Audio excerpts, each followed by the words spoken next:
Everyone, आज हम पढ़ने जा रहे हैं geography class 10th NCERT chapter number 7 life line of national economy. Life line क्या होता है? लाइफ लाइन होता है जिसकी वजह से कोई चीज़ चल रही है। ठीक है, नेशनल इकोनॉमी किस वजह से चल रही है, आगे बढ़ रही है, हम उसके बारे में पढ़ेंगे।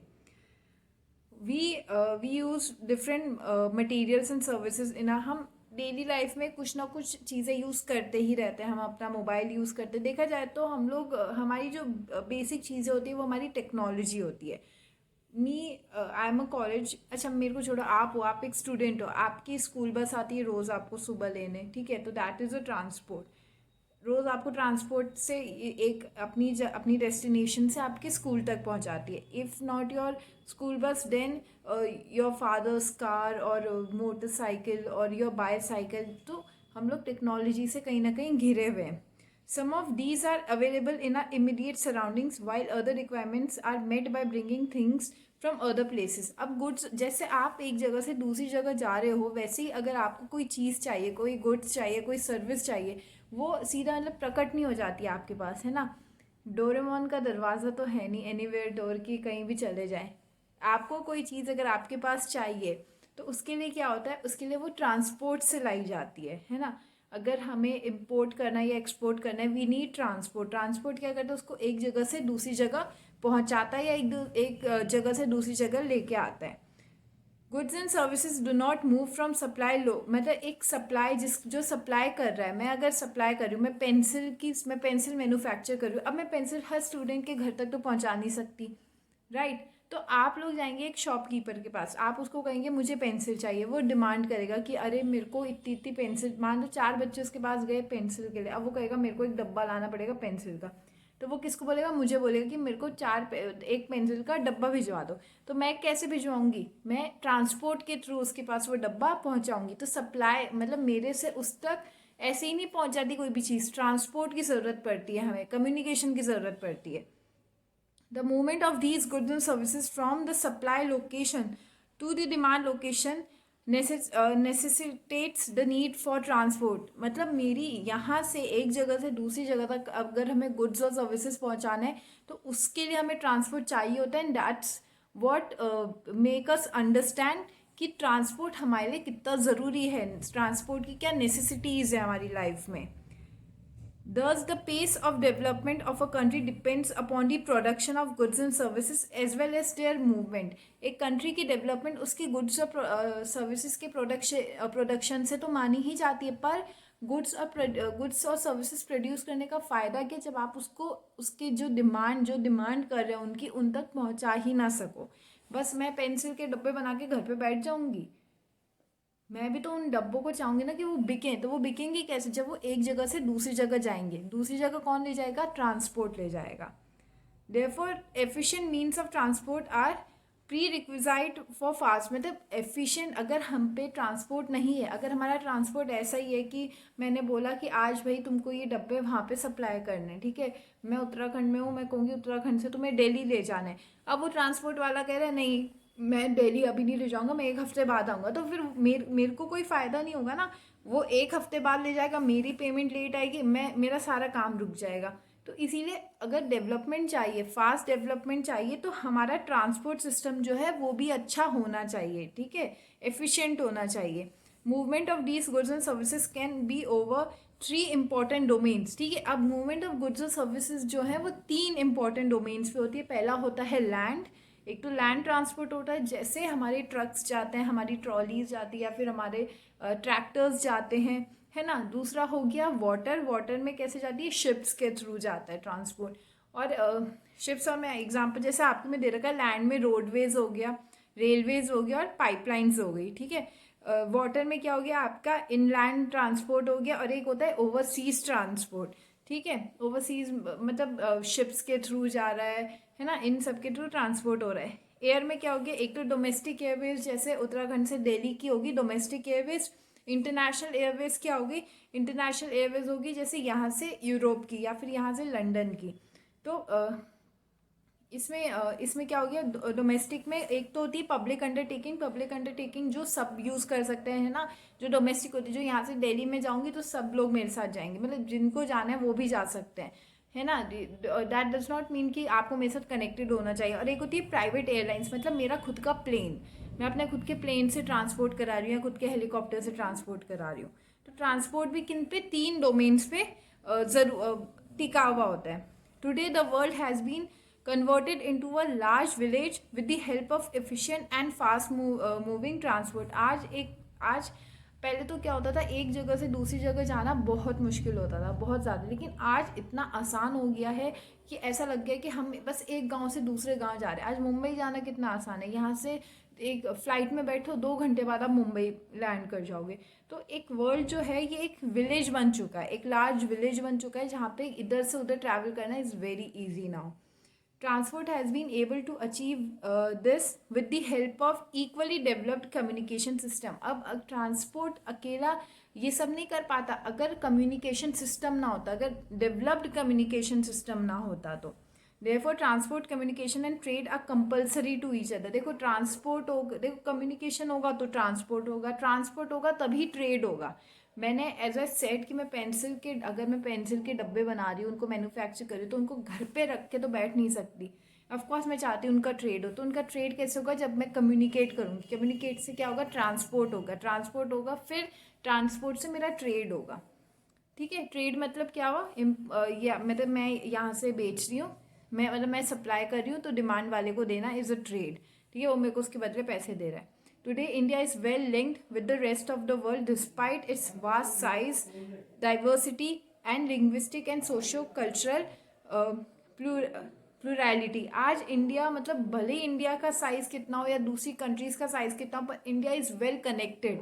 ठीक है, आराम से कनेक्ट कर पा रही है, क्यों, इन ट्रांसपोर्ट सिस्टम्स की वजह से। Railways, airways, waterways, newspaper, radio, television, cinema and internet et cetera have been contributing to its socio economic progress in many ways. देखो आज हमें रेलवेज की भी ज़रूरत है, एयरवेज की भी ज़रूरत है, हमें वाटरवेज की, ये 3 तो हो गए ट्रांसपोर्ट। फिर क्या हो गया, आपका न्यूज़पेपर हो गया, जो इधर उधर ये न्यूज़पेपर जो है ये भी इजी कर रहे हैं चीज़ों को। अब देखो आज अमेरिका में इलेक्शंस हुए, अब अमेरिका में इलेक्शंस हो रहे हैं, हमें कैसे पता चला, न्यूज़पेपर की वजह से पता चला। जॉन बीडन जीते, कैसे पता चला, हमें न्यूज़पेपर से पता चला।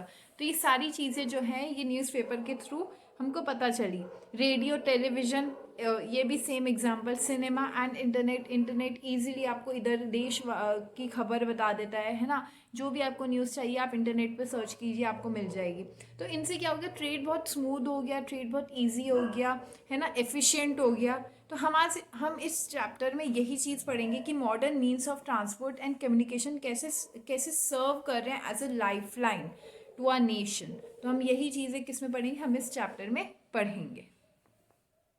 तो अब हम देखेंगे life line of national economy में सबसे पहले ट्रांसपोर्ट के बारे में, कि ट्रांसपोर्ट ने किस तरीके से इजी किया। तो रोडवेज पे आते हैं हम लोग। रोडवेज क्या होता है, रोडवेज देखो, रोडवेज वह जो चीज़ रोड पे चल रही है, ठीक है, वो रोडवेज वह आपकी कार हो गई, मतलब आपकी बाइक हो गई, जो भी चीज़ है मतलब ऑन रोड है, ठीक है, रोड में चल रही है, वो रोडवेज हुई। जैसे हमने रोडवेज बसेस के बारे में सुना है ना, गवर्नमेंट ने निकाली है रोडवेज बसेस। तो ये सब, इनको रोडवेज क्यों कहते हैं, क्योंकि रोड पे चलती है, ठीक है, ऑन रोड चलती है। तो इंडिया में मतलब देखा जाए तो 56 लाख किलोमीटर्स नेटवर्क है, मतलब लार्जेस्ट रोड नेटवर्क्स कहाँ है, इंडिया में, अराउंड 56 लाख किलोमीटर्स का। ठीक है, तो यहाँ पे रोडवेज जो है वो रेलवेज से ज़्यादा आगे हैं। क्यों आगे हैं, देखो एक तो रेलवेज में बनाने में बहुत कॉस्टली होती है, ठीक है, रेलवेज पे पटरी लगाओ, सब कुछ जो होता है वो उसका आयरन की वो रॉड लगती है, तो उसमें बहुत खर्चा है रेलवेज में। रोडवेज में उतना नहीं है क्योंकि ऑन रोड चल रही है। दूसरा फ़ायदा क्या है कि रेलवेज जो है वो एक प्लेन एरिया में चल सकती है, ठीक है, वो ऊबड़ खाबड़ वाले इलाकों में नहीं चल सकती। रोडवेज जो है वो पहाड़ी इलाकों में भी जा सकती है, बहुत उसको कोई दिक्कत नहीं है, वो चाहे गड्ढे हो चाहे कुछ भी हो, रोडवेज आराम से चल सकती है। तो अब हम यही पढ़ेंगे कि रेलवेज से ज़्यादा आज रोडवेज डिमांड में है, ठीक है। They in India roadways have preceded railways, they still have an edge over railways in view of the ease with which they can be built and maintained. ठीक है, एक तरह से क्या है कि बहुत इजीली वो मेंटेन्ड हो जाती है, बहुत इजीली वो बिल्ट हो जाती है। Railways banana is a task, ठीक है, आप इतनी बड़ी ट्रेन बना रहे हो, दैट इज़ अ टास्क, और एक रोडवेज बनाना वो ईजी है। ठीक है, तो इसमें कुछ पॉइंट्स दिए कि क्यों रेलवेज जो है या क्यों रोडवेज जो है वो रेलवेज से आज आगे हैं। पहला तो as I said construction cost जो है वो बहुत कम पड़ती है। एक रेलवेज को बनाना बहुत मुश्किल है, उसमें बहुत आयरन लगता है, दुनिया भर का आयरन लगता है आपकी रेलवेज में। आपको उसके अंदर सीट्स जो होती है, पहले तो आपको एक बैठने सिटिंग अरेंजमेंट भी देखने हैं, आपको उसी में स्लीपिंग काउच भी रखना है, तो उसमें बहुत खर्चा है। रोडवेज में इतना खर्चा नहीं है, ठीक है। दूसरा क्या है, roads can traverse comparatively more desisted and undulating topography, ठीक है। रोडवेज कहीं ना कहीं देखा जाए तो रोडवेज जो हैं वो हिल एरियाज में बहुत इजीली चल जाती है उनको, मतलब मैंने आपको बताया ना कि रोडवेज में कोई दिक्कत नहीं है यार, मैंने बहुत। तो अब हम पढ़ेंगे ट्रांसपोर्ट में हम देखेंगे रोडवेज। देखो रोडवेज क्या हुआ, रोडवेज होगी कोई भी चीज़ जो रोड पे चल रही है, ऑन रोड चल रही है, वो हुई आपकी रोडवेज, ठीक है। तो रोडवेज जो है वो आज कहीं ना कहीं रेलवेज से आगे है, रेलवेज को पीछे छोड़ दिया उसने। क्यों छोड़ दिया कि रेलवेज, देखो इसमें कुछ पॉइंट्स हम उनके हिसाब से ही चलते हैं, इजीली हमें आ जाएगा। पहला पॉइंट क्या है कि कंस्ट्रक्शन कॉस्ट रोडवेज की इजी होती है रादर देन रेलवेज में आपको एक ट्रेन बनाना, एक लंबी ट्रेन बनाओ, that is a very big task, ठीक है। आपको ट्रेन बनानी है, फिर आपको ट्रेन के अंदर स्लीपिंग काउच से लेके सिटिंग अरेंजमेंट से लेके हर चीज़ का ध्यान रखना है, ठीक है। तो रेलवे में इतना आयरन जो होता है लगता है, तो railway banana is a task, पटरी बनाना इज़ अ टास्क, उसकी बहुत आयरन लगता है, तो कहीं ना कहीं वो बहुत कॉस्टली होती है compare to roadways cost effective होती है। एक बस लो, बस में कितना आराम से लोग जा सकते हैं, मतलब रेलवेज कन्वीनियंट होती है नो डाउट, बट देन अगर कॉस्ट के मामले में देखें तो roadways is much cheaper than railways, ठीक है। इसके बाद क्या हो गया कि रोडवेज कहीं ना कहीं माउंटेन्स में चल सकती है ईजिली, वो उसको ऊबड़ खाबड़ वाले इलाके में उसको कोई दिक्कत नहीं, वो आराम से चल लेगी, ऊबड़ खाबड़ वाला इलाका हो या प्लेन एरिया हो, बहुत इजीली चलेगी। Railways on the other hand, railways में क्या दिक्कत है कि रेलवेज जो है वो सिर्फ एक प्लेन्स उसमें चल सकती है, एरिया में चल सकती है, वो हिली एरियाज में नहीं चल सकती, वो एक सीधी रोड जा रही है, एक सीधी रोड में ही चल सकती है, ठीक है। इसके बाद क्या हो गया, अपनी मतलब जहाँ पटरी लगाई है वहीं चल सकती है।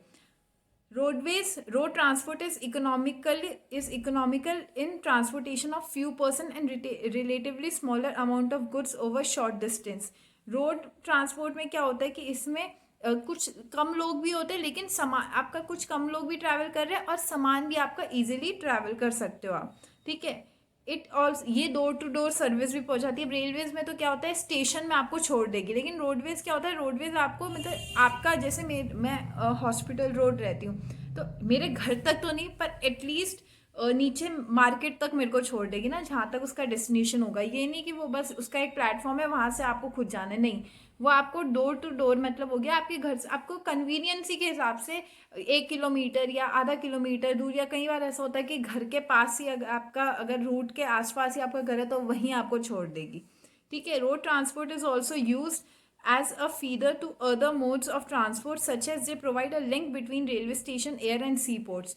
रोड ट्रांसपोर्ट ना कई बार लिंक भी बनाते हैं। कैसे, अब देखो हम विकास नगर रहते हैं, हमें जाना है मुंबई, तो हमें एयरपोर्ट से जाना है, अगर हम सॉरी एयरपोर्ट, हमें एयरप्लेन से जाना है, तो यहाँ से एयरप्लेन मतलब जॉली ग्रांट तक हमें कौन ले जाएगा, रोडवेज ले जाएगा, ठीक है। अगर हमको मान लो रेलवे स्टेशन से जाना मतलब ट्रेन से जाना है, तो यहाँ से ट्रेन तक कौन ले जाएगा, रोडवेज ले जाएगा, तो ये एक लिंक भी बनाती है। In India roads are classified in the following 6 classes. पहला हो गया गोल्डन क्वेड्रिलेटरल सुपर हाईवेज, ठीक है। अब हम हाईवेज के बारे में पढ़ेंगे, सुपर हाईवेज जो होते हैं। तो the government has launched a major road transport project linking, जैसे दिल्ली गवर्नमेंट ने कुछ मेजर रोड ट्रांसपोर्ट, अब प्रोजेक्ट्स आ रहे हैं, डेवलपमेंट हो रहा है, तो प्रोजेक्ट्स भी आएंगे। तो एक प्रोजेक्ट है जो बहुत फेमस है, दैट इज दिल्ली कोलकाता चेन्नई मुंबई, ठीक है। And Delhi by 6 lane super highway, मतलब दिल्ली कोलकाता चेन्नई मुंबई इससे जुटा हुआ एक हाईवे है, ठीक है। The north south corridors linking Srinagar and Kanyakumari and east west corridors connecting Silchar is in Assam and Porbandar जो कि गुजरात में है, are part of this project, मतलब ये सभी जो हैं ये इस प्रोजेक्ट का पार्ट है। इसका मेजर ऑब्जेक्टिव है कि कम टाइम में डिस्टेंस से लेके, मतलब हाईवेज का क्या काम क्या होता है कि वो आपको अगर एक जगह से दूसरी जगह जाने में, मान लो मेरे को इधर मान लो ये है और ये है, ठीक है, बीच में आपका पूरा पानी ही पानी। अब मुझे इस जगह से इस पॉइंट पे आना है, तो मैं पूरा घुमाव घुमाव करते हुए आऊंगी। लेकिन अगर वहाँ पे हाईवे बन जाता है तो मेरे लिए ईजी नहीं कि मैं इस जगह, जो 1 घंटा मैं वहाँ घूम के इस जगह तक आ रही हूँ, मैं 5 मिनट में इस जगह से इस जगह पहुँच जाऊंगी। तो ये होते हैं हाईवेज, ठीक है। तो हाईवेज क्या करता है, ईजी कर लेता है। These highways project are being implemented by the NHAI, that is national highway authority of India. क्या, national highway authority of India, याद रखना, NHAI। फिर हो गया हमारा नेशनल हाईवेज, जो कि link extreme parts of the country. These are the primary road systems and are laid and maintained by the CPWD, central public work department, ठीक है। अब कुछ हो गए हमारे नेशनल हाईवेज। नेशनल हाईवेज क्या हो गए, वो हो गए जो कि extreme parts of the country में लोकेटेड है, ठीक है। A number of major national highways run in north, south and east-west direction. The historical Sher Shah Suri मार्ग is called national highway, ठीक है। हमारा दिल्ली और अमृतसर के बीच में एक हाईवे है जिसका नाम है शेर शाह सूरी मार्ग। इस हाईवे को कहते हैं नेशनल हाईवे, ठीक है। ये बेसिकली जो हाईवे होता है ये नॉर्थ साउथ में या ईस्ट वेस्टर्न डायरेक्शंस में होता है, ठीक है, ज़्यादातर ये हाईवेज। फिर हो गए हमारे स्टेट हाईवेज। स्टेट हाईवेज क्या होगी, जो कि स्टेट्स को लिंक कर रहे हैं ना, स्टेट्स की रोड्स को लिंक कर रहे हैं, ठीक है। इनको कौन देखता है, इनको देखता है स्टेट पब्लिक वर्क डिपार्टमेंट, ठीक है, PWD, ठीक है। इन्हें देखते हैं स्टेट पब्लिक वर्क डिपार्टमेंट। ये जो बेसिकली होता है ये स्टेट्स को कनेक्ट करते हैं।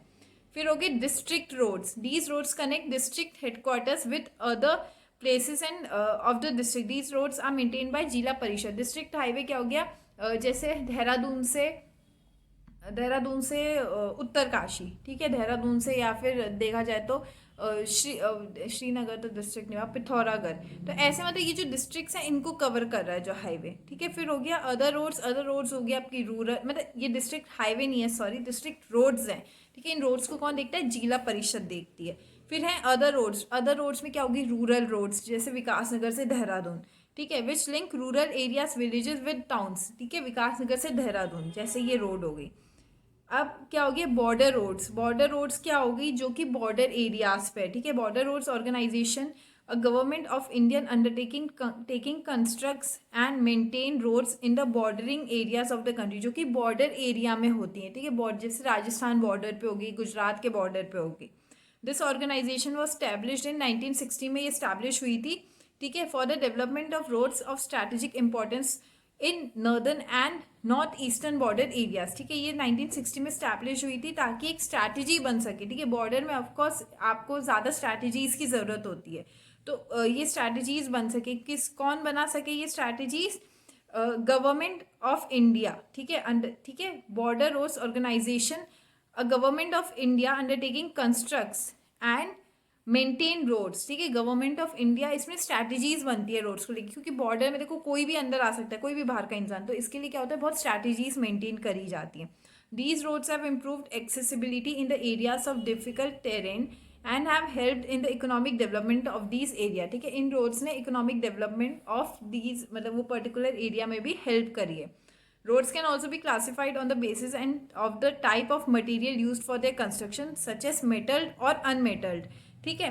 अब जैसे मेटल्ड रोड्स क्या होगी, मेटल्ड में जो रेलवेज होती है, ठीक है, रोड्स भी मेटल्ड अनमेटल्ड के बेसिस पे वो होती है, डिस्टिंग्विश होती है। Metal roads may be made of cement, concrete और over bitumen of coal, therefore these are weather roads, ठीक है। सॉरी, मेटल्ड रोड्स वो होती हैं जो कि, सॉरी, मेटल रोड्स वो होती है जो कि सीमेंट, कंक्रीट और बिटुमेन ऑफ कोल, इन सारी चीज़ों से बनी है। इन रोड्स का मेन काम क्या होता है, इनका काम ये होता है कि जहाँ पे पहाड़ी इलाके होते हैं या फिर कोई ऐसे इलाके जहाँ पे जो कि सारे वेदर्स में चल जाएं, ठीक है, जो रोड सारे वेदर्स में चल जाए, उन रोड्स को कहते हैं। अनमेटल रोड्स जो है वो बेसिकली रेनी सीजन की रोड्स होती हैं। अब हम आते हैं आगे रेलवेज़ में। अब हम आते हैं रेलवेज पे। तो रेलवेज जो है, railways are the principal mode of transportation for freight and passengers in India. देखो रेलवेज जो होती है, रेलवेज कहीं ना कहीं, मैंने आपको बताया था कि आज रोडवेज जो है वो रेलवेज से कहीं आगे है, लेकिन देखा जाए तो रेलवे कन्वीनियंस ही देती है आपको ट्रांसपोर्टेशन में। रोडवेज में क्या होता है, आप बस बैठे रहो, ठीक है। अब तो स्लीपर काउच भी आ चुके हैं तो आप आराम से जा सकते हो, लेकिन स्लीपर उसमें भी यही होता है, या तो आप लेट के जाओ या फिर आप बैठ के जाओ, एक ही चीज़ कर सकते हो आप। रेलवेज में ये एक बढ़िया बात ये है कि आप जैसे रेलवेज में ट्रैवल कर रहे हो तो आप कितनी सारी चीज़ें एक साथ कर सकते हो। ठीक है, आप एक एग्जांपल देती हूँ। ठीक है, आपने अपना सामान, मेरी पेंसिल की बहुत मतलब शोरूम है मेरा। ठीक है, मैं मैन्युफैक्चर कर रही हूँ, मेरे को यहाँ से जाना है दिल्ली पेंसिल को डिलीवर करने। अब मैं जा रही हूँ बाय रेलवेज, तो मैं दिल्ली तक जाते जाते एक साइट सीइंग भी कर सकती हूँ। ठीक है ना, मैं बाहर आराम से देख सकती हूँ, नज़ारे देख सकती हूँ। ठीक है, मैं आराम से सो भी सकती हूँ, मेरा मन हो बैठने का मैं बैठ भी सकती हूँ। तो वो एक कन्वीनियंस ही किस में मिल जाती है मुझे, रेलवेज में मिल जाती है। तो railways also make it possible for people to conduct multi various activities, like business भी कर रही हूँ, है ना, बिजनेस भी कर रही हूँ कि सामान यहाँ से वहाँ ले जा रही हूँ, मैं साइट सीइंग भी कर रही हूँ, देख रही हूँ मेरठ आ गया है या पानीपत आ गया है। रूट्स की बात होती है वो तो, कि कौन से रूट से जा रही हूँ। अगर पोंटा से जा रही हूँ तो पानीपत देखती भी पोंटा से खैर नहीं है रेलवेज, बट देन अगर मैं दूसरी तरफ से जाती हूँ तो देहरादून से जाती हूँ तो मैं देख सकती हूँ कि मेरठ आ गया है, या फिर जो भी बीच में स्टेशंस आते हैं सहारनपुर जैसे, तो मैं ये सारी चीज़ें देखती हुई आराम से जा सकती हूँ। ठीक है, और क्या होता है, along with the transportation of goods over longer distance. Apart from an important means of transport, the Indian Railways have been a great integrating force for more than 150 years. 150 years से जो रेलवेज है वो चलती आ रही है। हमने history में देखा कि रेलवेज कब से थी, उस तब से शुरू हो चुकी थी रेलवेज, है ना। रेलवेज जो थी वो बहुत पहले से शुरू हो गई थी। गुड्स ट्रांसपोर्ट हो रहे थे इधर से from one place to another through railways. तो आज 150 ईयर्स हो चुके हैं। Railways in India bind the economic life of the country as well as accelerate the development of the industry and agriculture. आज कहीं ना कहीं जितने भी सामान हैं, जितने भी गुड्स हैं, अब अगर हम लोगों को कश्मीर के सेब खाने हैं तो वो रोडवेज से भी आ सकते हैं, लेकिन रेलवेज से भी आ सकते हैं।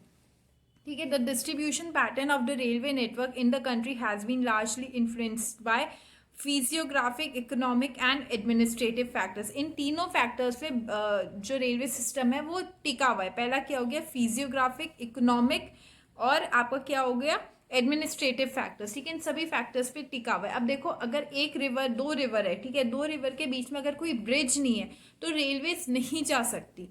ठीक है, तब आपको एयरवेज का यूज करना पड़ता है। लेकिन अगर ब्रिज है तो ब्रिज में हम लोग पटरियां लगा सकते हैं, रेलवेज आराम से जा सकती है।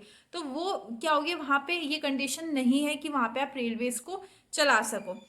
ऐसे ही क्या है, ऐसे ही ये है कि हिली एरियाज में, कहीं देखो, कहीं हिली एरियाज में क्या होता है, अंडरग्राउंड रेलवेज बन जाती है, तो वो ईजी है। ठीक है, अंडरग्राउंड रेलवेज जैसे मेट्रो होगी, या फिर वो बन जाते हैं, आपकी गुफाएं बन जाती है, उसके अंदर से गाड़ी जा रही है, आपकी ट्रेन जा रही है, तो वो ईजी है। ठीक है, वो कोई दिक्कत नहीं। लेकिन आप बिल्कुल जैसे हम लोगों का रोडवेज का होता है कि ये खाई हो गई, ये खाई है और यहाँ रोडवेज चल रही है, आप रेलवेज में वो चीज़ नहीं कर सकते हो। ठीक है, वो बहुत रिस्की है। तो वहाँ पे क्या होता है, in in the hilly terrain of peninsular region railway tracks are laid through low hills, या तो लोअर हिल्स में होते हैं या फिर टनल्स में होते हैं। ठीक है, या फिर इतना एटलीस्ट इतना गैप हो कि अगर रेलवेज मतलब गिर ना सके नीचे। बिल्कुल ऐसा नहीं कि ये खाई और यहाँ ट्रेन चली आ रही है, ऐसा नहीं हो सकता है। ठीक है, the Himalayan mountain region too are unfavourable for construction of railways. ठीक है, कई बार क्या होता है, हिमालयन रीजन्स जो होते हैं जहाँ पे जगह नहीं है तो वहाँ पे रेलवेज नहीं बन पाती हैं। इट वॉज डिफिकल्ट टू ले railway lines on the sand. और ऐसे ही कई बार क्या होता है, सैंडी जगह जो होती है जहाँ पे बिल्कुल रेत ही रेत है, सिर्फ रेत है। ठीक है, जैसे राजस्थान हो गया, स्वाम्स ऑफ गुजरात हो गया, forested tracts of Madhya Pradesh हो गया, छत्तीसगढ़ हो गया, उड़ीसा हो गया, झारखंड हो गया। यहाँ पे क्या होता है, यहाँ पे भी ट्रेन सूटेबल नहीं है क्योंकि वहाँ पटरियाँ लग ही नहीं सकती है। रेत के ऊपर कैसे पटरी लगाओगे। ठीक है, तो कई जगह ऐसी होती है जहाँ सूटेबल भी नहीं होती, तो वहाँ नहीं चल पाती है। अब इतनी भारी रेलवे, उसमें इतना स्टील मेटल सब कुछ, और फिर लोग भी बैठे हुए हैं 100-200, तो कैसे भाई, एक ऐसी जगह चाहिए जो उस मतलब रेलवे अगर चल रही है तो वो उसको पकड़ के रख सके ना, पटरियों को पकड़ के रख सके, ऐसी जगह चाहिए। सैंडी इलाके में ये नहीं हो सकता है। The contiguous stretch of Sahyadri could be crossed only through gaps और पासिस। ठीक है, in recent times the development of the Konkan railway along the west coast has facilitated the movement of passengers and goods in this most important economic region of India.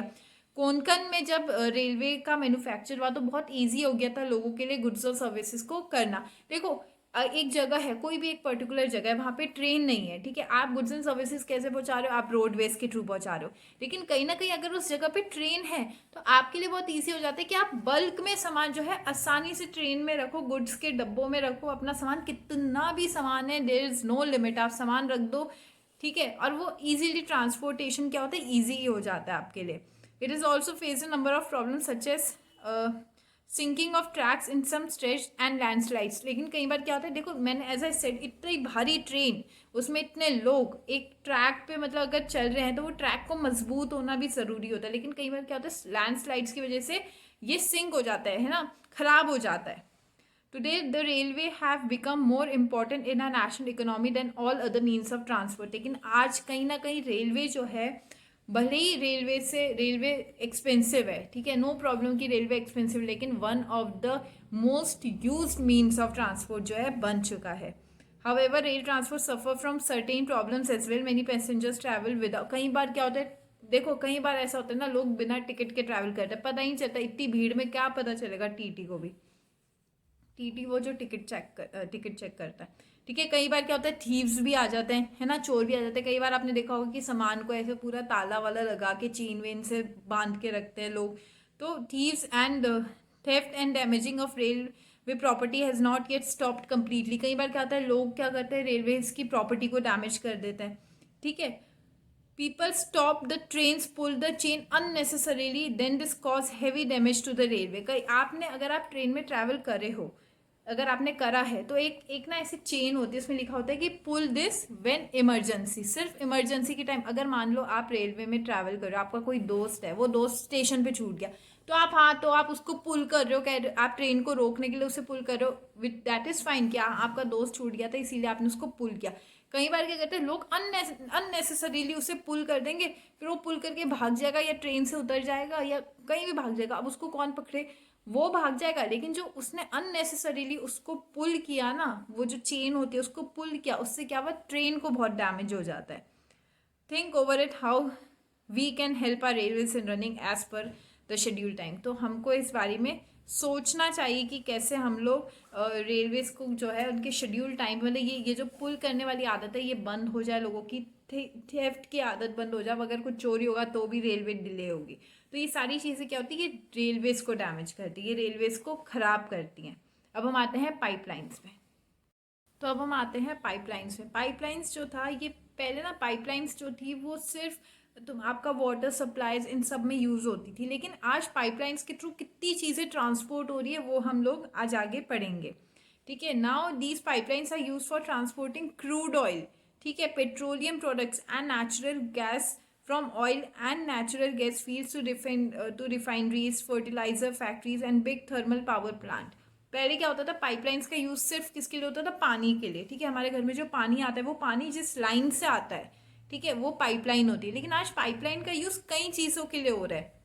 आज pipeline के through factories में क्या हो रहा है, crude oil जा रहा है, ठीक है, आपका पेट्रोलियम प्रोडक्ट्स जो होता है वो इजीली एक जगह से दूसरी जगह जा रहे हैं। नेचुरल गैस हो गई, यही नहीं, सॉलिड्स भी जा रहा है। सॉलिड्स कैसे जा रहा है, सॉलिड जा रहा है स्लरी के फॉर्म पे। देखो आपके में इसमें लिखा है कि when solid can also be transported through a pipeline when converted into slurry. Slurry क्या हुआ, पानी, उसमें पानी मिक्स कर दो तो क्या हुआ, वो चीज़ ही पाइपलाइन, मतलब पानी। देखो अगर आपके कुछ भी सॉलिड है, छोटा सॉलिड, आप उसमें आप पानी भर दो तो वो पानी क्या करता है, वो पानी उस सॉलिड को आगे बहाव उसको आगे लेके जाएगी, ठीक है, तो वो स्लरी हो गया।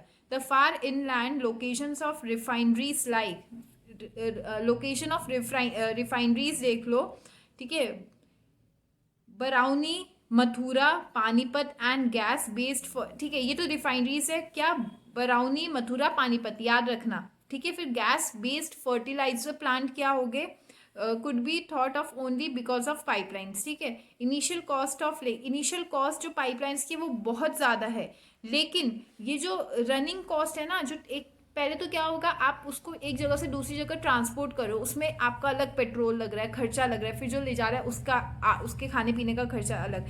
लेकिन कहीं ना कहीं जब आप ये पाइपलाइंस के थ्रू ले जा रहे हो तो आपका खर्चा क्या होता है, मिनिमल हो जाता है, कम हो जाता है आपका खर्चा, ठीक है। It rules out transshipment loses और डीलेस, ठीक है। इसकी वजह से क्या होता है, इसमें ना थोड़ा ट्रांसपोर्ट का जो डीले हो जाता है कि हम लोग ट्रैफिक था सर नहीं पहुंच पाए जगह पे टाइम पे, लेकिन पाइपलाइंस में क्या ट्रैफिक होगा, इजीली आप एक जगह से दूसरी जगह अपना सामान भेज सकते हो, लेकिन ओनली लिक्विड। हाँ, ये मत सोचना कि मैं अपनी पेंसिल्स भी पाइपलाइंस के थ्रू भेज दूंगी, वो नहीं भेज सकती। अब 3 important network of pipeline transportation in our country है। 3 इंपॉर्टेंट नेटवर्क देखो, from oil field in upper Assam to Kanpur, ठीक है। पहला है ऑयल फील्ड अपर असम से कानपुर वाया, मतलब इस जगह से होते हुए, कहाँ से होते हुए, गुवाहाटी, बरौनी एंड इलाहाबाद, इन जगह से होते हुए असम से गुवाहाटी, गुवाहाटी से बरौनी, ठीक है, बरौनी से इलाहाबाद, फिर कानपुर पहुंचता है, ठीक है। वाया मतलब जो बीच की जगह आती है। फिर है it has branches from Barauni to Haldia via Rajbandh to Mourigram and Guwahati to Siliguri, ठीक है। ये आपके मैप में आएंगे, इनको ध्यान से पढ़िएगा। फिर फ्रॉम सलाया गुजरात में, वहां से कहाँ, जलंधर जो कि पंजाब में है। वाया मतलब इसके बीच में किस जगह से होते हुए जाता है, Viramgam, Mathura, Delhi and Sonipat. It has branches to connect Koyali, ठीक है, जो कि गुजरात में है, और चाक्षु एंड अदर प्लेसेस। अब देखो इसमें वाया बहुत यूज हो रहा है। वाया का एक बार में मतलब कुछ को पता होगा, कुछ को अगर नहीं पता तो मैं बताती हूँ। अब जैसे मैं जा रही हूँ उत्तराखंड से दिल्ली, या फिर मैं जा रही हूँ उत्तराखंड से मुंबई, ठीक है, उत्तराखंड से मुंबई जा रही हूँ, तो मैं जा रही हूँ ट्रेन से। ट्रेन पहले गई दिल्ली, दिल्ली से फिर वो गई मुंबई। तो मैं कैसे गई उत्तराखंड से मुंबई, मैं गई वाया दिल्ली, दिल्ली से होती हुई मैं मुंबई गई, ठीक है। From my location to the destination I want to go, उसके बीच की जो सिटीज आती है, उसके बीच का जो स्टेट आता है, उस स्टेट्स को क्या कहेंगे, वाया कहेंगे, ठीक है। फिर क्या हो गया, gas pipeline from Hazira in Gujarat connects to Jagdishpur in Uttar Pradesh, via मतलब बीच में क्या आता है आपका, विजयपुर इन मध्य प्रदेश, ठीक है। It is branches to Kota in Rajasthan, Kota Rajasthan में, और Shahjahanpur, Babrala and other places in Uttar Pradesh, ठीक है। तो ये थी हमारी पाइपलाइंस, ठीक है। अब हम आते हैं वाटरवेज में। तो वाटरवेज क्या हो गया, since the ancient period India was one of the sea faring countries, ठीक है, सी फेयरिंग कंट्रीज, ठीक है। अभी तक India was one of the, waterways क्या हो गया, जो कि वाटर से ट्रांसपोर्ट, अभी तक हमने देखा रोड ट्रांसपोर्ट, हमने देखा रेलवे, हमने देखा पाइपलाइन से भी ट्रांसपोर्ट हो रहा है, अब हम देख रहे हैं वाटरवेज से। It seamen sailed far and near, thus carrying and spreading Indian commerce and cultural. हमने पहले देखा कि ज़्यादातर सामान जो था वो वाटरवेज से ही जा रहा था, ठीक है, पहले, ठीक है। इसमें क्या होता था, फिशरमैन तो नहीं, इसमें जो भी लोग हैं जो कि वाटरवेज में, जैसे सीमैन हो गया जो कि चला रहे हैं, ये लोग सामान ले जाते थे एक जगह से दूसरी जगह, किसके थ्रू, पोर्ट्स होते थे, पोर्ट्स, जैसे एक पोर्ट से दूसरे port. Waterways are the cheapest, बहुत चीपेस्ट मीन्स ऑफ ट्रांसपोर्ट है, क्योंकि ना आपका पेट्रोल लग रहा है ना कुछ लग रहा है। हाँ, अगर आप उसमें जा रहे हो कि किसी बहुत बड़ी आपका अगर बहुत बड़े शिप में जा रहा है तो उसका पेट्रोल लगेगा, लेकिन इतना बल्क में जाता है वो कि आपको वो पेट्रोल भी चीप पड़ेगा। They are most suitable for carrying heavy and bulky goods. मैं कह रही ना, जितना सामान एक ट्रेन, मतलब 4 ट्रेनों के बराबर, मैं एक एग्जांपल दे रही हूँ, ऐसा मुझे नहीं पता पॉसिबल है या नहीं, पर मैं एक एग्जांपल दे रही हूँ कि 4 ट्रेनों के बराबर का सामान भी आपका जो शिप है वो ले जा सकता है, या शायद उससे ज़्यादा भी, ठीक है। It is a fuel efficient and environmental friendly mode of transport. ये पॉल्यूशन नहीं करता है, ठीक है, जो पॉल्यूशन हमारा इससे रोडवेज से हो रहा है, ये पॉल्यूशन इनसे नहीं होता है, तो बहुत इजी है, इन्वायरमेंट फ्रेंडली है। India has inland navigation waterways of 14,500 kilometres in length 14,500 kilometre, out of this 5,685 kilometre are navigable by mechanized vessels. The following waterways have been declared as national waterways by the government. इन्हें national waterways भी क्या किया गया है, declare किया गया है। किनको, पहला है the Ganga river between Allahabad and Haldia which is 1620 kilometre, NW number 1, national waterways number 1, ठीक है। NW मतलब नेशनल वाटरवेज, NH मतलब नेशनल हाईवे, हाईवे रोडवेज में होता है, वाटरवेज वाटर ट्रांसपोर्ट में होता है। तो the Ganga river between Allahabad और हल्दिया के बीच में जो गंगा रिवर है, उसमें से जब ट्रांसपोर्ट हो रहा है एक जगह से दूसरी जगह, तो वो क्या हो गया, नेशनल वाटरवेज नंबर 1। फिर हो गया ब्रह्मपुत्र रिवर से सदिया एंड धुबरी जो कि 891 किलोमीटर पे है, इसको क्या बोलते हैं, नेशनल वाटरवेज नंबर 2। ठीक है, फिर हो गया the west coastal canal in Kerala से, केरला से कहाँ हो गया आपका, in Kerala and sorry Kottapuram, Kollam, Udyogam, Udyogamandal and Champakkara canal जो कि है 205 किलोमीटर। ये हो गया आपका नेशनल वाटरवेज नंबर 3। ये कहाँ हो गया आपका, ये हो गया आपका केरला में। ठीक है, अंदर ही अंदर डोमेस्टिक हो गया ये। Specified stretches of Godavari and Krishna river along with Kakinada, ठीक है, पौंडीचेरी स्ट्रेच ऑफ कैनाल जो कि हो गया नेशनल वाटरवेज नंबर 4। इनको आप याद रखिएगा। ठीक है, specified stretches of river Brahmani along with Matai River Delta channel of Mahanadi and Brahmani rivers and East Coastal Canal which is 588 kilometers, that is National Waterways number 5। ये 5 waterways हैं। ठीक है, देर आर सम, मैंने तो कैसे पढ़ा है दोनों, आप कैसे पढ़ोगे।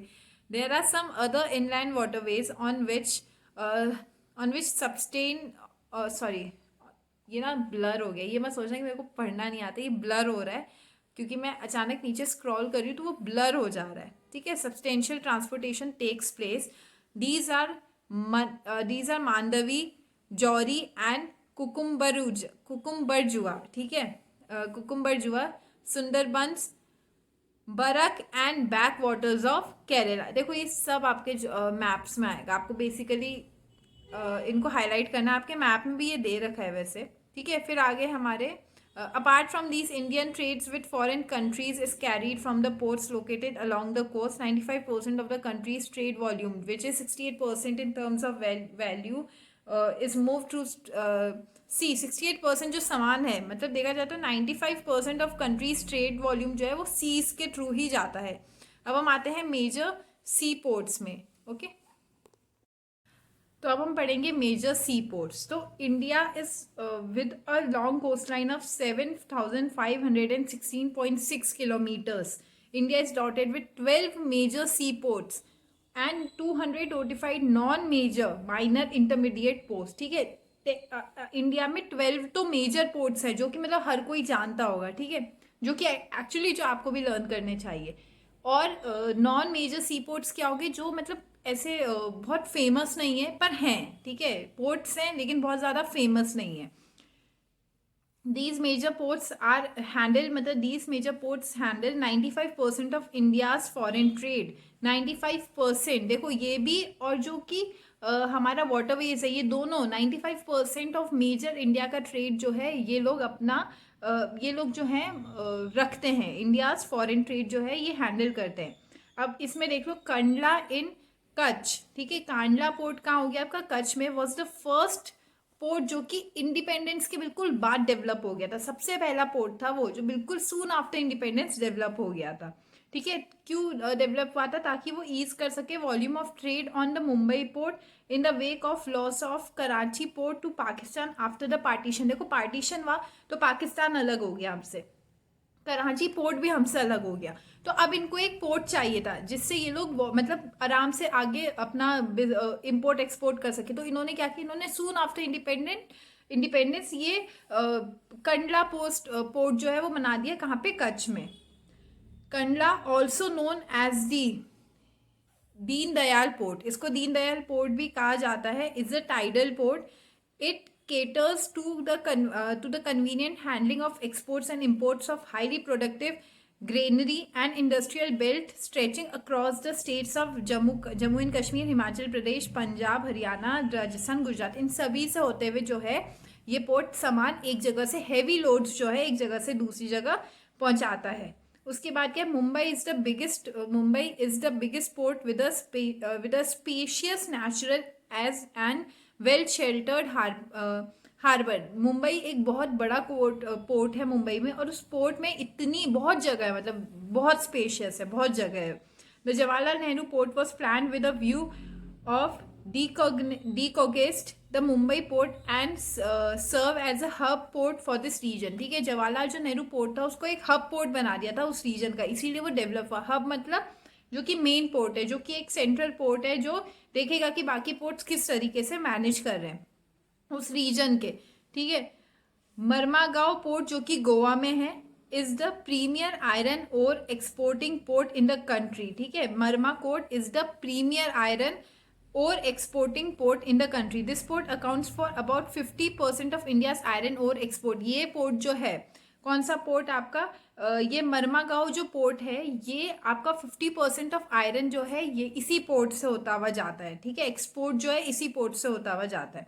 फिर क्या है, new Mangalore port located in Karnataka caters to the export of iron ore concentrates from Kudremukh mines, ठीक है। ये कुदेरमुख माइंस से क्या लाता है, आयरन ओर लाता है। कौन सा पोर्ट लाता है आपका, न्यू मंगलोर पोर्ट, ठीक है। फिर Kochi is the extreme south western port, बिल्कुल साउथ वेस्टर्न में, एक्सट्रीम साउथ वेस्टर्न में है ये port, located at the entrance of a lagoon with a natural harbour. आपको देखो बेसिकली इसमें ना इन सब पोर्ट्स को रट्टा मार लो, मतलब मैं तो यही बोलूँगी रट्टा मार लो इनको, बहुत ईजी हो जाएगा आपके लिए इनको लर्न करना। या तो आप इनको मैप्स में, अगर देखो पता है क्या होता है, या तो आप मैप्स में लिखते जाओ, ठीक है, मैप्स आपका मैप भी हो जाएगा, आपको पोर्ट भी याद हो जाएंगे। इस पोर्ट में बेसिकली आपको रट्टा ही मारना है। दूसरा आपको मैप्स लेना, आप पता है बहुत इजी, मैं आपको एक वो बताती हूँ कि इसमें देखो बेसिकली आपको इनमें दे रखा है ये पोर्ट यहाँ, ये पोर्ट वहाँ। आप करो मैप खोलो, मैप में आप सारे पोर्ट्स को लिखते भी जाओ, तो आपको क्या होगा, आपको मैप की स्टडी हो जाएगी, आपको उसके थ्रू पोर्ट्स भी याद हो जाएंगी कि कितने पोर्ट्स है, सारे पोर्ट्स को लिख देना। अगर आप एक क्वेश्चन आता है वाटरवेज का, तो आपको बेसिकली वहाँ पे पोर्ट्स लिखना है, आपको बोलना है 95% जो सामान है इंडिया का वो वाटरवेज से जाता है। आप पे मेजर पोर्ट्स आएगा तो आप बोलोगे 95% ऑफ इंडिया फॉरेन ट्रेड कहाँ से होता है, पोर्ट से होता है। तो बेसिकली आपको इसमें पोर्ट्स को याद करने की ज़रूरत है। Moving along the east coast you would see the extreme south eastern port of Tuticorin, जो कि कहाँ है, तमिलनाडु में। This port has a natural harbour and rich hinterland, thus it has a flourishing trade handling of a large variety of cargoes to even our neighboring countries like Sri Lanka and Maldives. ये port से ना श्रीलंका और मालदीव्स में भी जो है सामान आपका एक्सपोर्ट हो रहा है। एंड द कोस्टल रीजन, और कोस्टल रीजन इंडिया की जो है उधर भी। Chennai is one of the oldest artificial port of, Chennai जो है वो that is one of the oldest. अब आएगा आप पे question which is the oldest artificial port of the country, तो आप क्या बोलोगे, चेन्नई। आप पैगा सून आफ्टर इंडिपेंडेंस कौन सा पोर्ट बना था, आप बोलोगे कंडला, जो कि कहाँ है, कच्छ में, ठीक है। It is ranked next to the Mumbai in terms of the volume of trade and cargo. Volume of trade मतलब बहुत स्पीशियस है मुंबई का, लेकिन चेन्नई से ज़्यादा नहीं है, ठीक है। सॉरी, चेन्नई जो है वो मुंबई से ज़्यादा नहीं है, लेकिन ये मुंबई के बाद आता है, ठीक है। This port was originally conceived as an outlet for iron ore export. ये बेसिकली आयरन ओर एक्सपोर्ट के लिए कंसीव किया गया था, मतलब लिया गया था इसे। Paradvi port located in Orissa specializes in the export of iron ore. Kolkata is an inland riverine port. This port serves a very large and rich hinterland of Ganga Brahmaputra basin. ठीक है, ये कुछ ports हैं जो आपको बता रखे हैं। बीइंग अ टाइडल, इस मेरे को लगता है इसमें मेरे को आपको समझाने की जरूरत है, क्योंकि अंडरस्टूड है। ये कुछ पोर्ट्स हैं जो आपको बता रखे हैं, और मैंने आपको बोला इनको लर्न करने का एक ही आइडिया है, वो है आप मैप्स में लर्न करो इन्हें।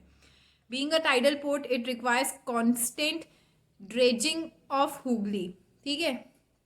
हाल्डिया port was developed as a subsidiary port. Subsidiary मतलब अगर ये पोर्ट नहीं तो ये पोर्ट, इसका सब्सटीट्यूट, ठीक है। अगर मेरे को नींबू नहीं खाना है, मतलब अगर मेरे को ऑरेंज नहीं खाना है तो मैं एप्पल खा लूँगा, मैं सब्सटीट्यूट कर लूँगा, ठीक है। Haldia port was developed as a subsidiary port in order to relieve growing pressure on the Kolkata, क्योंकि कोलकाता पोर्ट में बहुत प्रेशर हो रहा था, बहुत ज़्यादा एक्सपोर्ट और इम्पोर्ट कोलकाता से हो रहा था, तो वो बहुत ज़्यादा ही उस पर एक हैवी जो था प्रेशर आ गया था। तो इन्होंने क्या किया, इन्होंने हाल्डिया पोर्ट को डेवलप किया, ठीक है। अब हम आते हैं एयरवेज में। अभी तक हमने सारे पोर्ट्स पढ़े, अब हम आते हैं एयरवेज में। The air travel today is the fastest. देखो एयर ट्रैवल जो है वो फास्टेस्ट है। मुझे मुंबई से मेरे को उत्तराखंड से जाना है मुंबई, पहले मैं यहाँ से 6 घंटा लगाऊंगी दिल्ली जाने में, फिर दिल्ली से मैं एक पूरा दिन लगेगा मुझे मुंबई पहुँचने में। लेकिन अगर मेरे को अगर मैं प्लेन से जाती हूँ तो यहीं से मैं मुंबई, जो सफ़र में रोडवेज में 2 दिन में करती, वही सफ़र मैं यहाँ से मुंबई जाने में कितनी देर में कर लूँगी, 2 घंटे में कर लूँगी, सो ये एक this is one of the biggest example कि क्यों ये फास्टेस्ट मीन्स ऑफ ट्रांसपोर्ट है, most comfortable prestigious mode of transport, बहुत कंफर्टेबल है, प्रेस्टिजियस मोड है, it can cover very different.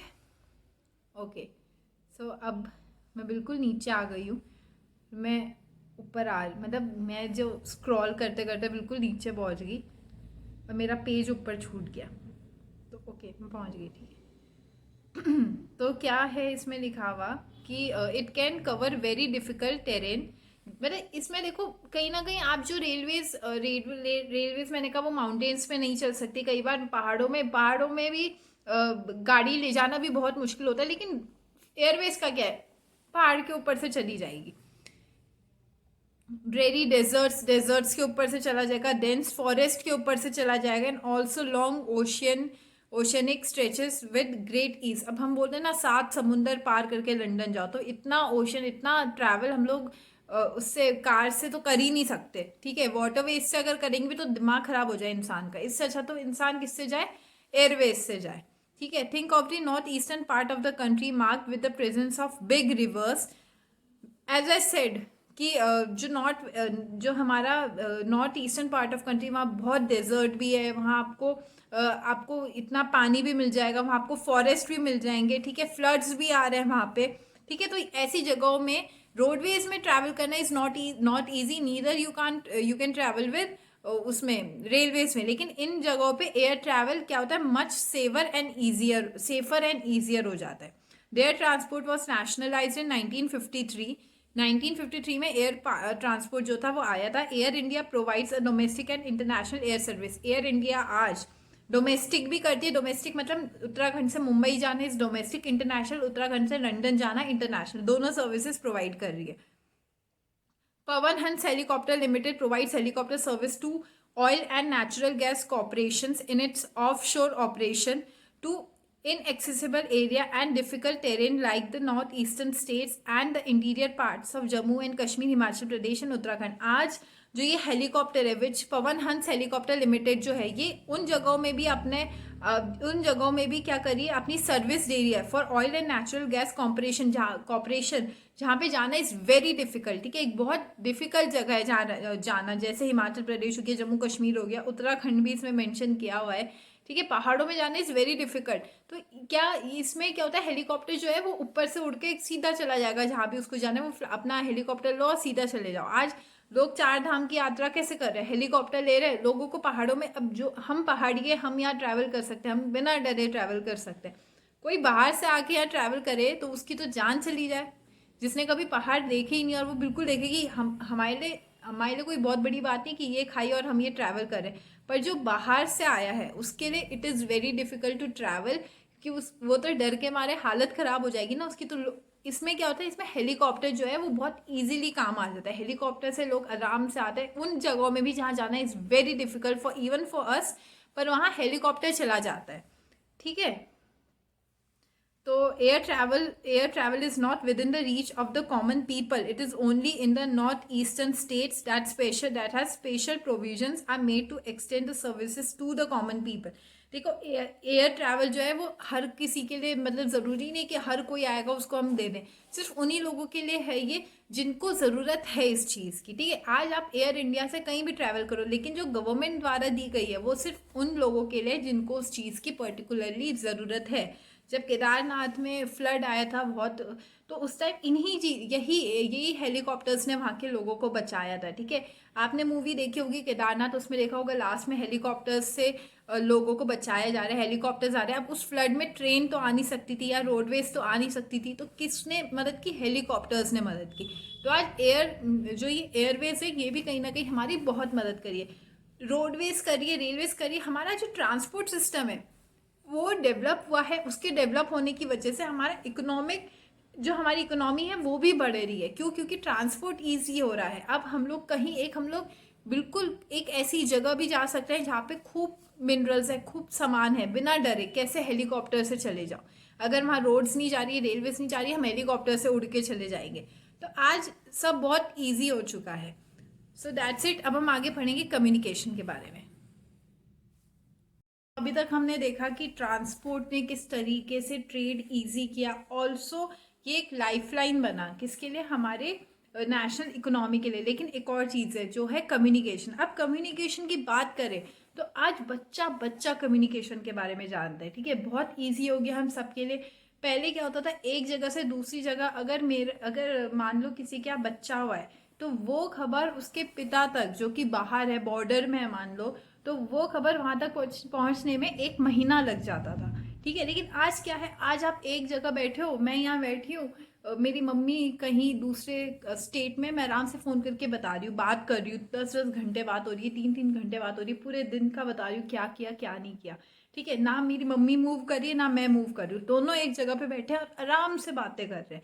तो कम्युनिकेशन ने कई चीज़ें क्या की है, बहुत आसान कर दी है।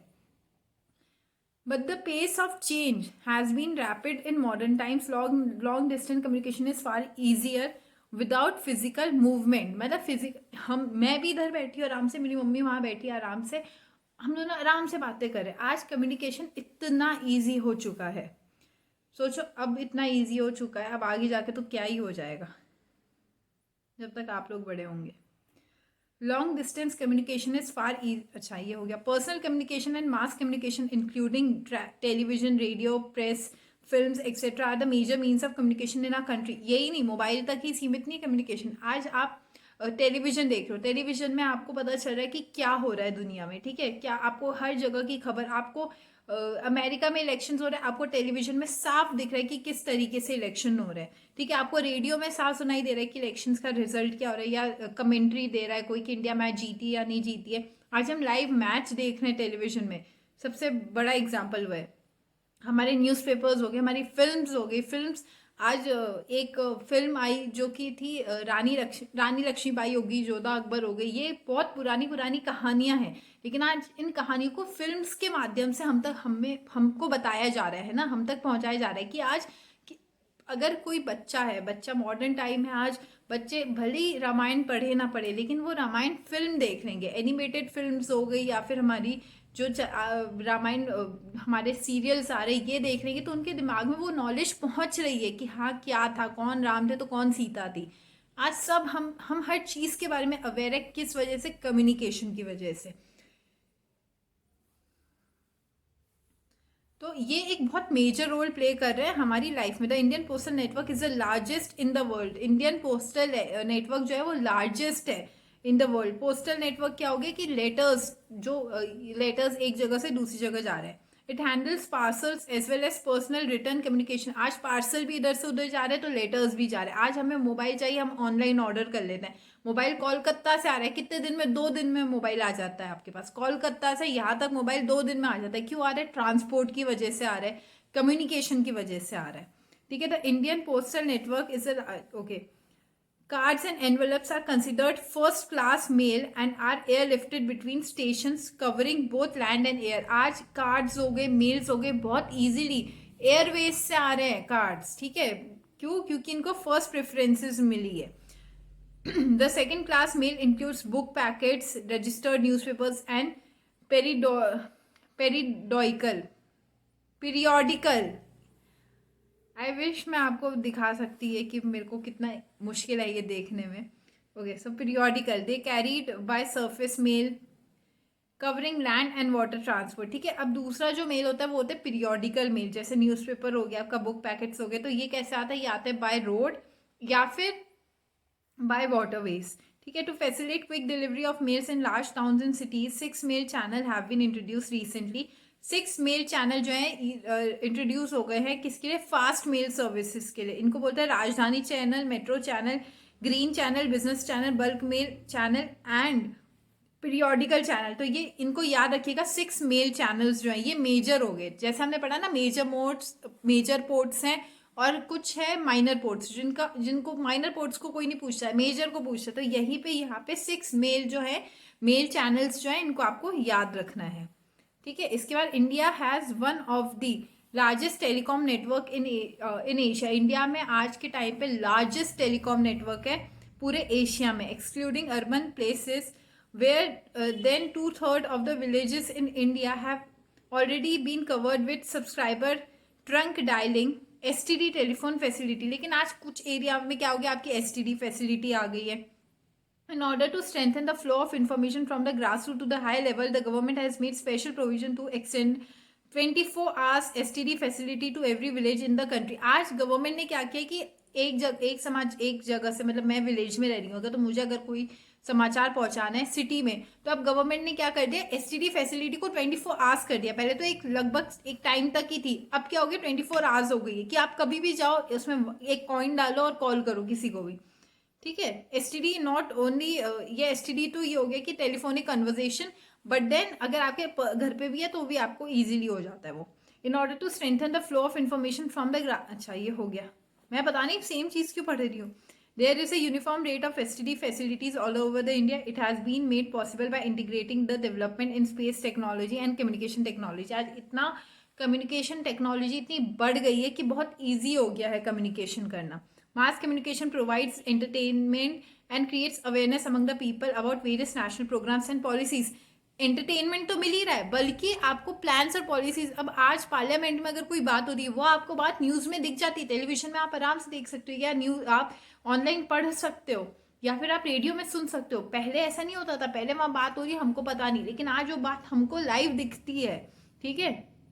इसमें रेडियो हो गया, टेलीविजन हो गया, आपका मैगजीन हो गया, सब हो गया, सब ब्रॉडकास्ट कर रहे हैं इन चीज़ों को. दूरदर्शन, दूरदर्शन के बारे में तो आप सबने सुना होगा, आई होप आपने सुना होगा, अदरवाइज मतलब सुना ही होगा मेरे हिसाब से, तो मेरे तक के तो सुना ही होगा, पर मेरे वाले तो कहाँ इस 10th में होंगे. बट देन दूरदर्शन जो है अभी भी है, आज अभी तो रामायण के लिए बहुत फेमस था वो.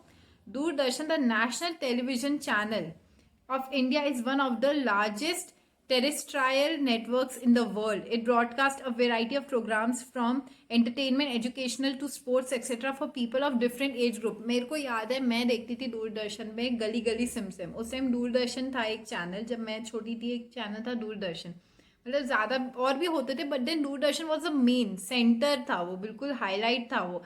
ठीक है. उसकी बहुत डिमांड थी, पहले से सबसे पहला चैनल आया था वो. तो उसमें क्या था, उसमें एक, क्योंकि मैं गली गली सिम सिम इसलिए बोल रही कि आप सब रिलेट कर सके कि हाँ हमने भी ये देखा है गली गली सिम सिम. ठीक है. तो ये आता था दूरदर्शन में. India publishes a large number of, अच्छा दूरदर्शन में आपको हर तरह का चीज़ मिलेगा, आपको न्यूज़ भी मिलेगा, आपको स्पोर्ट्स भी मिलेगा. आपको अब तो स्पोर्ट्स क्या हो गया, अब तो लोगों ने खरीद लिया, अब तो चैनल्स खरीदते, लेकिन पहले क्या था, दूरदर्शन में ही सब कुछ आता था. India publishes a large number of newspaper and periodicals annually. They are of different types depending upon their periodicity. Newspaper are published in about 100 languages and dialects. आज इंडिया में सबसे ज़्यादा न्यूज़पेपर जो है वो पब्लिश किए जाते हैं. और क्या हो गया आपका पीरियोडिकल्स, जो कि एक पर्टिकुलर पीरियड पे आते हैं. ठीक है. न्यूज़पेपर तो डेली आता है, पीरियोडिकल्स जो पर्टिकुलर पीरियड्स पे आते हैं. तो ये जो है ये इंडिया में बहुत मैन्युफैक्चर हो रहे हैं according to the needs of consumer. ठीक है. और 100 लैंग्वेजेस में आ गए हैं. बेसिक इसमें मेन लैंग्वेज क्या होगी, हिंदी, लेकिन इंग्लिश और उर्दू भी अब आती है इनमें. ठीक है. India is the largest producer of feature film in the world. Feature film का लार्जेस्ट प्रोडक्शन कहाँ होता है, इंडिया में होता है. It produces short film, video features film and video short film. The central board of film certification is the authority to certify both Indian and foreign films. Okay. The central board of film certification ये क्या करता है, ये देखता है कि मतलब ये सर्टिफाई करता है, ये सर्टिफिकेट देता है कि हाँ आपकी फिल्म जो है वो इंडियन और फॉरेन फिल्म दोनों को सर्टिफिकेट देता है. तो ये हो गया आपका कम्युनिकेशन. कम्युनिकेशन में आपको बेसिकली ये पढ़ना है कि कम्युनिकेशन कहीं ना कहीं हमारे लिए बहुत हेल्पफुल है, क्योंकि कम्युनिकेशन के थ्रू हमको सारी चीज़ें पता चली है. ठीक है. हम लोगों को पता चला है कि पार्लियामेंट में क्या हो रहा है, इलेक्शंस का क्या हो रहा है, हमारे देश का नहीं बाकी देशों का भी. अब हम आते हैं इंटरनेशनल ट्रेड पे. The exchange of goods among people, states and countries is referred to as trade. ठीक है. गुड्स मतलब एक कंट्री से दूसरी कंट्री या एक स्टेट से दूसरे स्टेट, इसे कहते हैं ट्रेड. ठीक है. The market is the place where such exchanges take place. Market वो जगह होती है जहाँ ये एक्सचेंजेस जो होता है ये टेक प्लेस होता है. अब मैंने पेंसिल बनाई, ठीक है, मैंने पेंसिल बना के भिजवा दी दिल्ली में. अब दिल्ली में वो इंसान अपने घर पे तो रखेगा नहीं ना उसको, वो भी मार्केट ले जाके उसे बेचेगा. तो ये ट्रेड कहाँ हुआ, ये मार्केट में हुआ. Trade between two countries is called international trade, और trade between two states is called domestic trade. ठीक है. या फिर लोकल ट्रेड भी, जैसे यहाँ पे मैंने पड़ोसी को बेच दी अपनी पेंसिल, तो वो लोकल ट्रेड हो गया. ठीक है. While local trade is carried in cities, towns and villages, state level trade is carried between 2 और more state. State level trade का होता है जो 2 से ज़्यादा स्टेट्स के बीच में होता है. 2 के स्टेट में मेरा, मैं और दिल्ली, हम दोनों हो गए स्टेट ट्रेड. इंटरनेशनल हो गया मैं और लंदन भिजवा रही हूँ अपनी पेंसिल, तो वो हो गया international trade. Advancement of international trade of a country is an index of its economic prosperity. ठीक है, इंटरनेशनल ट्रेड में एडवांसमेंट लाना ये दिखाता है कि हमारा जो ट्रेड है वो कितना आगे बढ़ रहा है. It is therefore considered the economic barometer for a country. As the resources are space bound, no country can survive without international trade. आज रिसोर्सेज इतने हैं कि कोई भी कंट्री बिना इंटरनेशनल ट्रेड के सर्वाइव नहीं कर पाती. कितना दोगे अपनी कंट्री वालों को, कितना दोगे, बाहर भी तो पहुंचाना पड़ेगा ना. इतना हो जाता है कंट्री के पास कि वो अपनी कंट्री को तो फुलफिल कर रही है, लेकिन उसको बाहर भी देना पड़ता है. क्यों देना पड़ता है? क्योंकि अगर बाहर नहीं देगी तो अपनी कंट्री पे इतना सामान हो जाएगा, मतलब उसका ट्रेड हो ही नहीं पाएगा, अपनी कंट्री तक ही सीमित रहेगी और सामान भी इतना हो जाएगा कि उसमें क्या होगा, डिमांड भी कम हो जाएगी. क्योंकि एक अगर मैं देहरादून में ट्रेड कर रही हूँ तो मेरी डिमांड कम ही होगी. अगर मैं इंटरनेशनल लेवल पे कर रही हूँ तो मेरी डिमांड भी ज़्यादा होगी. Export and import are the components of trade. Export और इम्पोर्ट्स जो है वो 2 मेन कंपोनेंट होता है ट्रेड का. एक्सपोर्ट मतलब होता है यहाँ से मैं सामान भेज रही हूँ दिल्ली, वो है एक्सपोर्ट. दिल्ली से सामान आ रहा है मेरे पास, वो हो गया import. The balance of trade, import मतलब मेरे पास आ रहा है, एक्सपोर्ट मतलब बाहर जा रहा है. The balance of trade of a country is difference between, ठीक है, बैलेंस ऑफ ट्रेड जो होता है वो एक्सपोर्ट और इम्पोर्ट, एक कंट्री का एक्सपोर्ट और इम्पोर्ट के बीच में जो डिफरेंस आता है वो डिटरमाइन करता है. When the value of export exceed the value of import it is called favourable balance of the trade. जब वैल्यू ऑफ एक्सपोर्ट, मैं जो बाहर भेज रही हूँ उसकी वैल्यू ज़्यादा है देन जो बाहर से मेरे पास आ रहा है उससे, तो ट्रेड फेवरेबल है, अच्छा है. लेकिन अगर मैं सामान जो बाहर भेज रही हूँ उसकी वैल्यू कम है और बाहर से जो मेरे पास आ रहा है उसकी ज़्यादा है, तो वो अनफेवरेबल ट्रेड है. ठीक है. India has trade relations with all the major trading blocks and all geographical region of the world. India का ट्रेड हर जगह से है, हर geographical region, हर जगह इंडिया का ट्रेड जो है लगा हुआ है. The commodities exported from India to other countries include gems and jewelry, chemical and related products, agriculture and allied products. इनमें क्या होता है, आपका जेम्स, ज्वेलरी, ठीक है, ये जाते हैं, आपका एग्रीकल्चरल प्रोडक्ट जाता है, आपका केमिकल प्रोडक्ट्स जाते हैं. ठीक है, तो ये सब कहाँ जाते हैं, इंडिया से बाहर. ये ट्रेड हो रहा है जो इंडिया से बाहर. The commodities imported to India include petroleum, जो इंडिया में आ रही हैं वो चीज़ें क्या होगी, इंडिया से बाहर जो जा रही है वो हो गई आपकी केमिकल्स हो गए, आपकी ज्वेलरी हो गई, आपकी जेम्स हो गए. ठीक है, आपका एग्रीकल्चरल प्रोडक्ट्स हो गया, आपके एलीड प्रोडक्ट्स हो गए. लेकिन जो सामान बाहर से हम पे आ रहा है वो क्या हो गया, वो हो गया क्रूड ऑयल, पेट्रोलियम, और आपकी क्या होगी, कुछ jewellery, James, chemical and related products, base metals, electronic items, machinery, agriculture and allied products. कई बार अगर आप पे, अब तो चाइना से ट्रेड हमारे यहाँ बंद हो गया है विच इज़ गुड, लेकिन पहले क्या होता था, पहले आपने देखा होगा हर चीज़ में लिखा था made in China, made in China, made in China. तो वो क्या हुआ, वो हुआ इम्पोर्ट, बाहर से हम पे आ रहा है. ठीक है, ऐसी अगर आप चाइना में जाओगे तो वहाँ लिखा होगा made in India, made in India, made in India. वो हो गया एक्सपोर्ट, कि हम लोग यहाँ से जो बाहर बेच रहे हैं. ठीक है, India has emerged as a software giant at the international level and it is earning large foreign exchange through the export of information technology. India को सॉफ्टवेयर जायंट बोला जाता है, मतलब यहाँ टेक्नोलॉजी इतनी ज़्यादा है और ये बहुत कमाती है इस वजह से. ठीक है, क्यों कमाती, क्योंकि वो आईटी बाहर भेज रही है, इंफॉर्मेशन टेक्नोलॉजी बाहर भेज रही है इंडिया से. तो इंडिया जो है वो इसमें खूब कमाती है. अब हम आते हैं टूरिज्म. अब टूरिज्म भी एज अ ट्रेड हम पढ़ेंगे. Tourism in India has grown substantially over the last 3 decades. More than 15 million people are directly engaged in the tourism industry. Tourism मतलब क्या हो गया, कहीं घूमना. ठीक है, कहीं भी जाके घूमना. ठीक है, और अगर कोई बाहर से यहाँ आ रहा है तो वो घूमेगा, वो यहाँ से पैसा, देखो टूरिज्म इंडस्ट्री क्यों ग्रो कर रही है. देखो, कोई बाहर से यहाँ आया इंडिया में, ठीक है, इंडिया में आएगा, वो यहाँ से सामान खरीदेगा, हमारा ही फायदा होगा ना कि बाहर से लोग आके हमारा सामान खरीद के जा रहे हैं. तो ये हो गया आपका टूरिज्म. आज 15 मिलियन पीपल जो है वो इस इंडस्ट्री में लगे हुए. Tourism also promotes national integration, provide support to local handicraft and cultural pursuits. आज देखा जाए कोई बाहर से आता है ना, वो ज़्यादातर हैंडीक्राफ्ट के पीछे ही भागता है. ठीक है, हैंडीक्राफ्ट को ही देता है। तो इसमें क्या होता है, टूरिज्म में ज़्यादातर लोग जो है ये लोग हैंडीक्राफ्ट को बहुत ज़्यादा सपोर्ट करते हैं, कल्चरल जो चीज़ होती है उन्हें सपोर्ट करते हैं। It also help in the development of international understanding about our culture and heritage. इसकी वजह से हमारी कल्चर और हेरिटेज मतलब हमारे लोगों को हमारा कल्चर समझने में भी आसानी होती है। किसको? बाहर के लोगों को। Foreign tourist visit India from heritage tourism, eco tourism, adventure tourism, cultural tourism, medical tourism and business tourism. ये कुछ टूरिज्म हो गए जिनके थ्रू लोग आते हैं। कुछ लोग बिजनेस के लिए आते हैं, कुछ कल्चर देखने के लिए आते हैं, कुछ एडवेंचर करने के लिए आते हैं। तो ये कुछ मेडिकल टूरिज्म के लिए आते हैं कि दवाइयाँ देखने के लिए आते हैं कि यहाँ पे कोई जड़ी बूटी मिल जाए। There is a vast potential for development of tourism in all part of the country. Efforts are being made to promote different types of tourism for this upcoming industry. आज हमारी कंट्री में टूरिज्म जो है वो बहुत अच्छे तरीके से फैला हुआ है और अभी भी कुछ एफर्ट्स करे जा रहे हैं कि ये और ज़्यादा फैले। क्यों फैले? क्योंकि देखो लोग इंडिया में आएंगे, लोगों को पता चलेगा हमारे कल्चर के बारे में। हम लोग जाते हैं बाहर में तो हम देखते हैं उनका कल्चर कि कितना अच्छा है, वाओ वेरी नाइस। ऐसे ही जब लोग इंडिया में आते हैं तो लोगों को इंडिया में देखने को बहुत चीज़ें मिलती है। तो इससे कहीं ना कहीं डेवलपमेंट होती है, क्योंकि हमारे लोग भी चाहेंगे कि हमारी सरकार, हमारी गवर्नमेंट भी चाहेगी कि लोग अगर इंडिया में आए तो लोग देखें कि अरे वाह इंडिया कितना अच्छा है, कितना ब्यूटीफुल है। ये ना देखें कि इंडिया में ये खराब है या वो खराब है। ठीक है, तो इंडिया के हिल स्टेशन देखने के लिए आज लोग कहाँ कहाँ से नहीं आते हैं। तो ये ब्यूटी इंडिया में ही दिखती है। इंडिया में जितना कल्चर हेरिटेज है उतना कहीं नहीं है। कहीं आपको इतना कल्चरल हेरिटेज नहीं मिलेगा जितना आपको इंडिया में मिलेगा, क्योंकि हम इंडिया में रहते हैं तो हम इसकी कदर नहीं करते हैं। बाहर से लोग आते हैं ना, उनको देखना कभी, वो इतने खुश हो जाते हैं इंडिया में आके। तो इसीलिए इंडिया में टूरिज्म जो है वो बहुत बढ़ रहा है। 15 मिलियन पीपल लोग आज इसी में लगे हुए हैं और आज गवर्नमेंट भी और सब लोग कोशिश कर रहे हैं कि किस तरीके से इसको आगे बढ़ाए और डेवलपमेंट करें। So this was your chapter. I hope आपको समझ आ गया।